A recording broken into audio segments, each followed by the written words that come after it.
Estamos recebendo ao vivo aqui nos estúdios da Rádio Imigrantes a Maria do Socorro Jô Moraes, ela que está em seu terceiro mandato como deputada federal pelo estado de Minas Gerais, iniciou a sua militância política na década de 1960 no movimento estudantil, quando era estudante secundarista na Paraíba. Mais tarde foi diretora da União Estadual dos Estudantes e presidente do Diretório Acadêmico e Faculdade de Serviço Social. Foi presa 2 vezes durante o regime militar, em 1968 e 1969. Em 1972, mudou-se para Belo Horizonte, onde se filiou ao então clandestino Partido Comunista do Brasil. Elegeu-se vereadora em 1996 pelo PCdoB, permaneceu no cargo até 2002, quando foi eleita deputada estadual. Nas eleições de 2006, conquistou uma vaga na Câmara dos Deputados, recebendo mais de 100 mil votos. Jô Moraes, bom dia para você, muito obrigado pela sua presença, é um prazer enorme recebê-la ao vivo aqui nos estúdios da Rádio Imigrantes. Bom dia sobretudo, Elvis, porque você representa um tempo da minha geração, um tempo em que a juventude se rebelava, cantava e, sobretudo, lutava. Por isso que é uma alegria muito grande eu vim para a Rádio Imigrantes, ter essa oportunidade de conversar com o povo e, sobretudo, com as mulheres, porque as mulheres têm que fazer tanta coisa dentro de casa, correndo, que ela se informa pela rádio, e por isso é tão importante o trabalho que você realiza e que contribui para a população. Muito obrigado. Deputada Jô Moraes, a senhora foi situada entre os 3 primeiros colocados em recente pesquisa de intenção de votos para o Senado, representando o estado de Minas Gerais. Isso já estava previsto no planejamento do partido? Como é que a senhora viu toda essa notícia, essa movimentação? Nós estivemos participando intensamente da vida, da história e da luta do povo mineiro. Minha história, apesar de ter nascido na Paraíba, eu estou aqui há 46 anos, e dentro dessa construção, nós procuramos fazer da nossa vida uma vida ligada mais à luta do povo, à luta pela democracia, contra a carestia. E, neste momento, o PCdoB considerou, olha, os partidos estão discutindo saídas, os partidos querem apresentar suas ideias.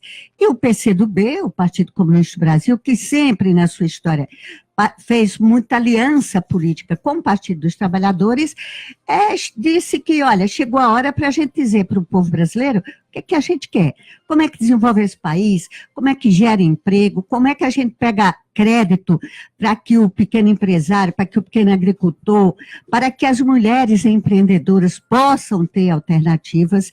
E dentro desse sentido, a minha pré-candidatura ao Senado tem como bandeira isto: dar força para Minas, discutir as alternativas para Minas e, sobretudo, para políticas públicas que fortaleçam as mulheres. Deputada Jô Moraes, a senhora foi vereadora, foi deputada estadual, está no seu terceiro mandato como deputada federal, tem acompanhado essa evolução da participação efetiva das mulheres na política, mas a senhora acredita que essa participação ainda tem sido muito pouca, e por que isso acontece?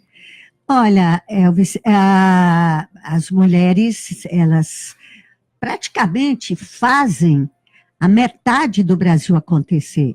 No mercado de trabalho, nós já somos um número elevadíssimo. Nas doutoras, nas universidades, nas academias, e muitas empresas nós dirigimos, mas na política parece que os homens têm muito medo da presença da mulher na política. Nós hoje nós conquistamos aquela proposta de cotas que garante 30% das candidatas em 95, imagina, em 95, e nós chegamos a 2018 tendo apenas 10% das mulheres na Câmara dos Deputados. O que ocorre? Primeiro, as mulheres não são preparadas, desde criancinha, para ocupar espaços mais importantes. Os homens vão, brigar na rua, joga futebol, quanto mais agressivo, mais os pais elogiam, e as meninas têm que ficar em casa, brincando de boneca, não se preparando para a vida comum. Isso é um dos aspectos, mas também os partidos políticos secundarizam a formação das mulheres. Os partidos políticos não cuidam de cursos.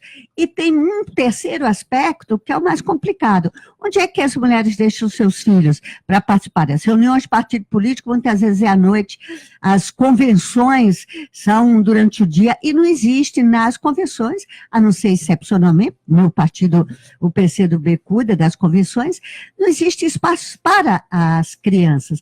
Por isso que não é a mulher que não quer participar, é que a vida, os partidos e o processo não cria condições para ela participar.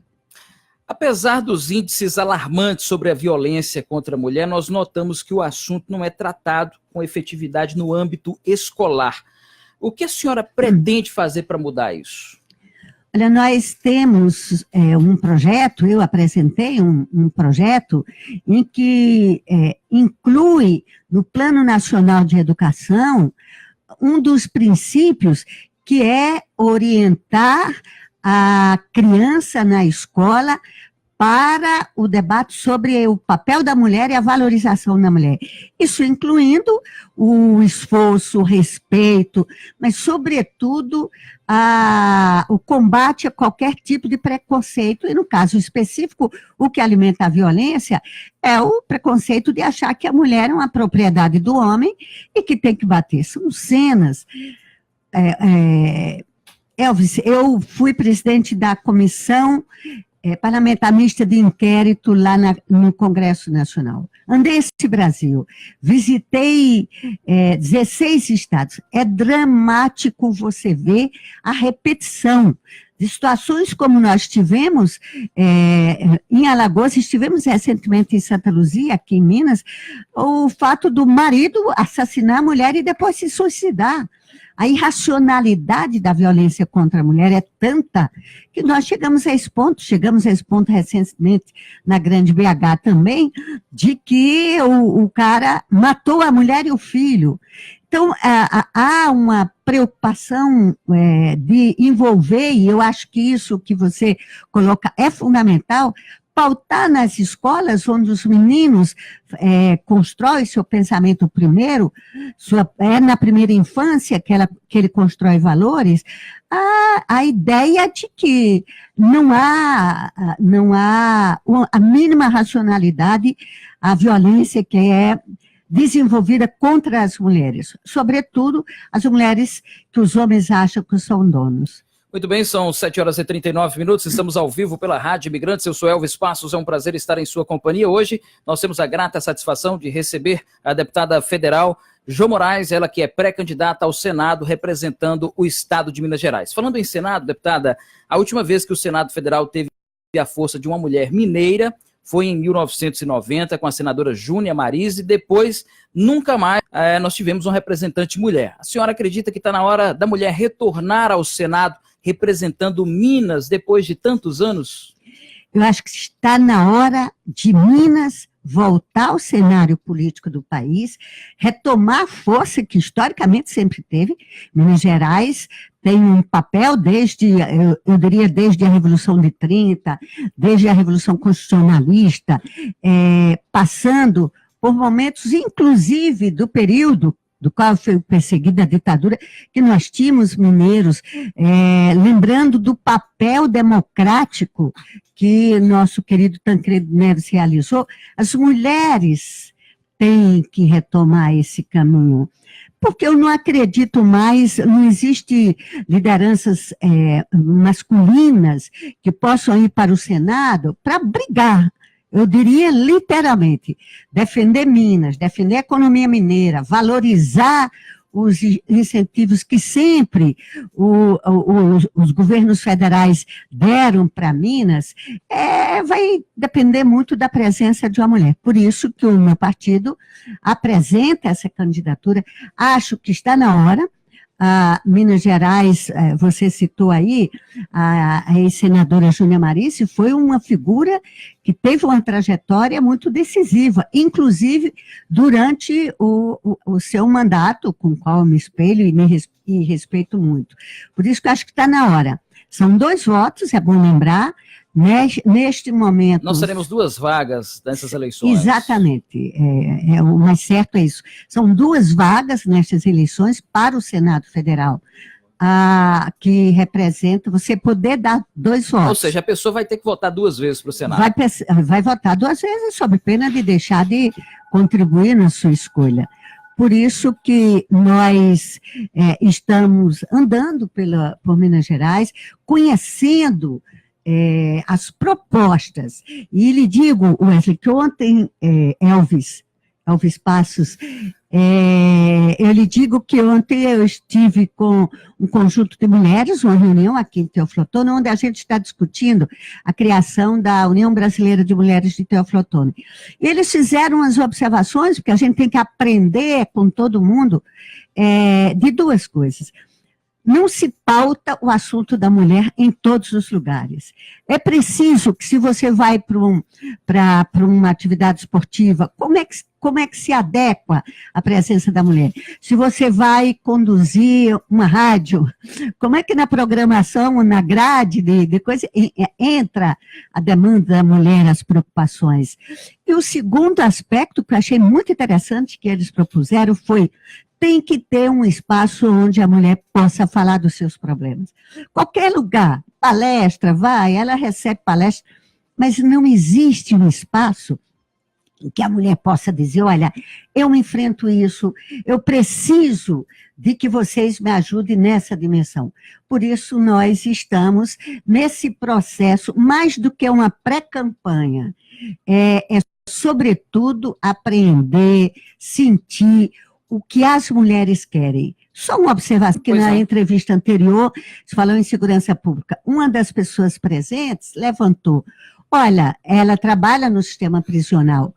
É um problema, as mulheres são tão poucas, as profissionais, no sistema prisional, que as revistas íntimas, muitas vezes, deixam de ser feitas porque não tem funcionário suficiente para realizar a revista íntima. Veja como é fundamental, até na segurança pública, até no controle de que não entre droga dentro da cadeia. Este processo depende da ação das mulheres, para ver a força que representa uma presença da mulher em qualquer atividade do país. Deputada Jo Moraes, voltando um pouco a respeito da violência contra a mulher, do crime propriamente dito, com relação à Lei Maria da Penha, a senhora acredita que diminuiu um pouco mais a onda de violência depois da implantação dessa lei? Eu diria que nós tivemos uma grande vitória. A sociedade brasileira tomou consciência de que matar mulher é crime. Porque não havia, tinha aquela história, em briga de marido e mulher ninguém mete a colher, não havia consequência, havia uma grande impunidade, as famílias, coitadinho, matou a mulher, perdeu a família, e agora o criminoso ainda era visto como uma vítima. Eu creio que a Lei Maria da Penha criou uma consciência na sociedade brasileira completada, reforçada pela lei do feminicídio. E fui relatora da lei do feminicídio, lá na Câmara dos Deputados, com esta tipificação, há uma consciência de que não é possível mais se compreender disso. Mas qual é o problema? É que a violência contra a mulher é um problema muito cultural, é algo que os homens têm que ser educados, e educados desde a primeira infância, por isso que a gente considera que é fundamental, desde a primeira infância, um clima de respeito, porque o homem se considera dono da mulher. A maioria dos assassinatos é por ciúme. É uma insanidade você imaginar que a mulher que você ama, que você escolheu para fazer uma família, você mata ela e muitas vezes está atingindo os próprios filhos. Por isso que a gente tem que intensificar uma campanha cultural, uma campanha de redes, uma campanha de consciência de que o papel da mulher não é um papel de submissão, de cuidar das coisas da casa, de os meninos só ficarem com ela, porque às vezes o menino não passa na escola. Quem vai na escola para acompanhar é só a mãe. Todo mundo sabe que marido e mulher têm que se complementar como autoridade na formação das crianças. E se o pai não está presente, se o pai repassa uma imagem de violência na relação da família, nós não conseguiremos nunca superar esse grau. Por isso que eu acho que, em relação à violência contra a mulher, nós temos dois movimentos, Elvis.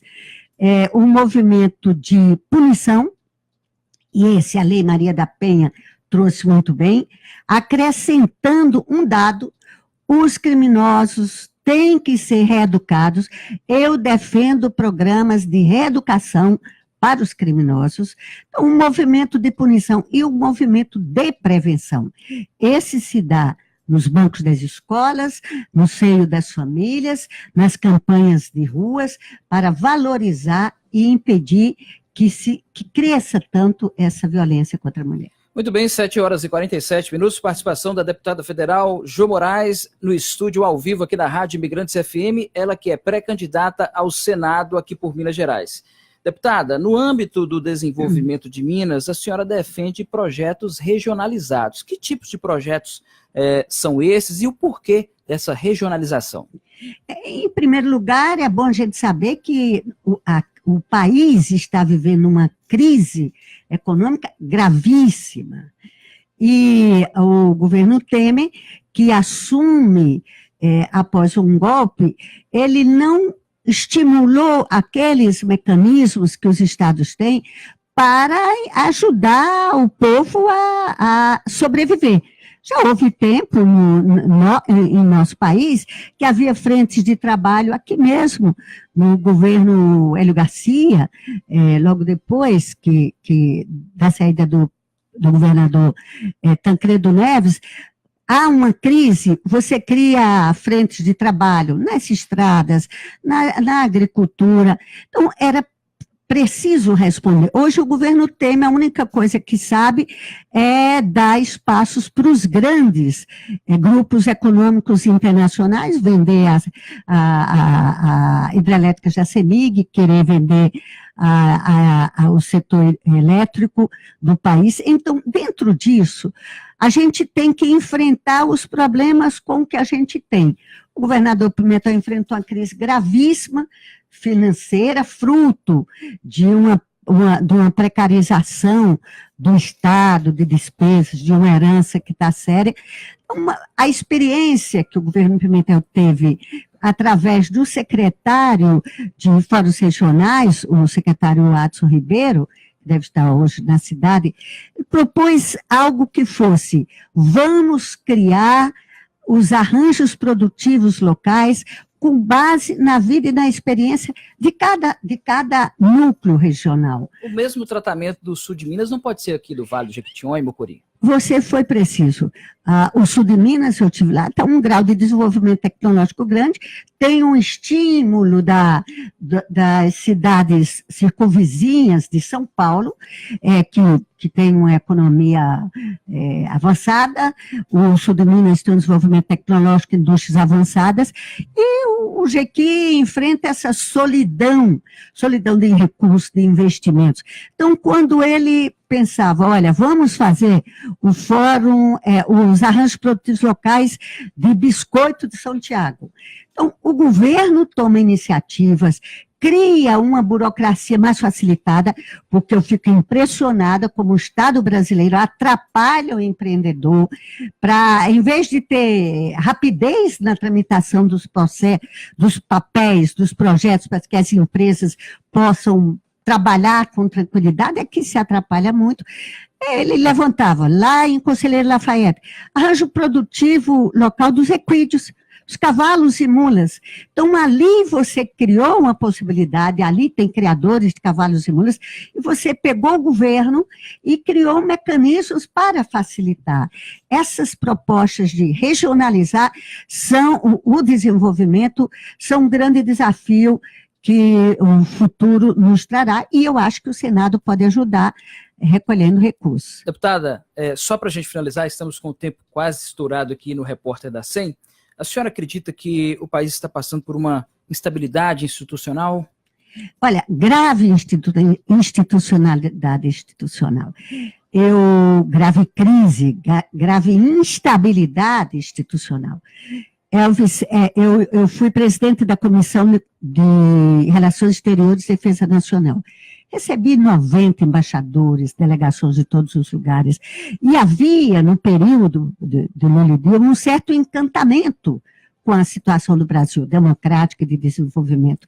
Nós estamos numa grave crise, teremos a eleição como o caminho e o momento para escolhermos quem vai cuidar deste país. Esta eleição não é do voto nulo, não é do voto em branco, não é da abstenção. Esta eleição é a hora do cidadão dizer, olha, eu não quero roubalheira, eu não quero que desvie, eu quero que haja investimentos, crédito, para que a economia desse país gere emprego.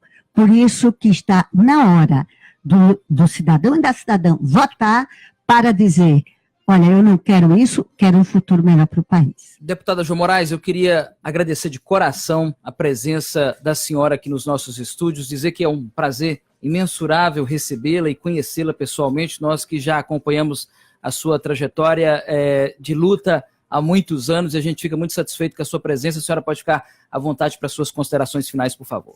Eu queria agradecer ao espaço, este espaço, esta oportunidade de a mulher falar sempre é algo importante, é uma conquista, e dizer ao povo de Teoflotone, da região, que a valorização de meios de comunicação como esse, desta rádio, que cria este espaço, é o caminho de informação e de construção do pensamento. Estou muito feliz de estar aqui e quero agradecer por saber que você pode cantar também para nós a canção da esperança que Elvis Presley cantava.